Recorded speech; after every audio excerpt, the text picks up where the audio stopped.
Hi viewers, இன்றைக்கினா breakfast செய்யலான்னு யோசிச்சிருந்தேன். அதனால் நைட்டே நான் வந்து கருப்பு கவுனி அரிசி ஊற வச்சுட்டேன். ஸோ இது நைட் ஃபுல்லாக ஊறணும். அதுக்கப்புறம் காலையில் எடுத்து நம்ம குக் பண்ணால் ஈஸியாக இருக்கும்.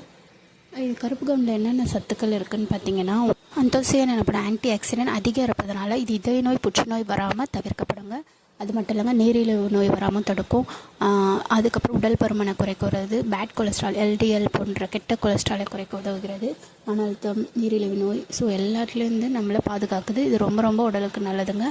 அது மட்டும் இல்லைங்க, இதை கஞ்சியாகவும் சாப்பிட்லாம், இட்லியாகவும் சாப்பிட்லாம், இல்லை உப்புமாவும் சாப்பிட்லாம், இல்லை சாதமாகவும் வடித்து நம்ம சாப்பிட்லாம். ஆனால் நல்லா ஊற வச்சு நைட்டே நான் ஊற வச்சுட்டு செஞ்சேங்க. ஊறினா தான் நல்லா இதுவாகும். அதுக்கப்புறம் இந்த கஞ்சியில் உங்களை இஷ்டம் தாங்க. அது எப்படி செய்யணுன்ற வீடியோவை நான் வீடியோவாக போடுறேன். தொடர்ந்து நம்ம சேனலை பாருங்கள், சப்போர்ட் பண்ணுங்கள்.